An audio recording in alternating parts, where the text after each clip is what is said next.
What's up, loves? It's your girl Erica Taz. So this morning I want to talk about how when we are elevating ourselves and our frequency, how we may have a pressure to try to be perfect or always be of light and love. So I know, speaking for myself, and maybe somebody could resonate with this, if you had times in your life where you felt like there was a dark cloud, or you were trying to find yourself spiritually, tap into the actual belief system that aligns with you, and when you find that, you may feel like, or you may assume that, okay, I found what I align with, so that means that I'm walking that path of light and love. But that doesn't mean that we won't have moments where we're not feeling of light and love.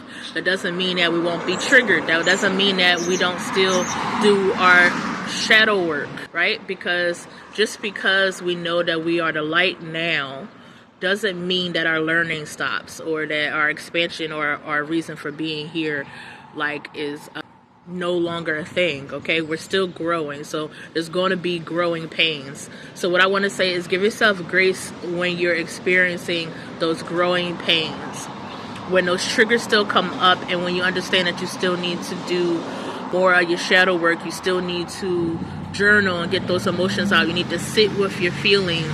You need to give yourself grace and learn how to practice grace, giving others grace. And that's why we are here having a human experience, because we wanted to experience things. So it's not like we arrive like, okay, like I have this understanding now. It doesn't mean that the journey stops. It doesn't mean that the education stops. We're still here to do what we have to do, and that means that we're going to experience some of these things continuously, and we'll get a better grasp at it, and we'll understand our tools more when we're doing it.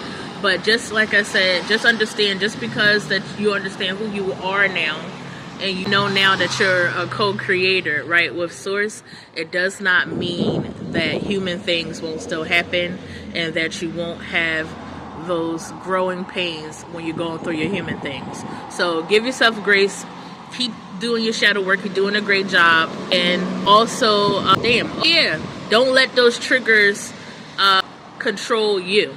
Remember that you can control yourself, and that means that you can control how things affect you. Okay, we might not be able to control what happens in our existence that are beyond our vessel, but we can control what our reaction is to that. So that's my message for the morning. I love you guys. Make sure that you are subscribed if you haven't subscribed anymore. If you haven't subscribed already, and definitely tap into some of the other previous messages that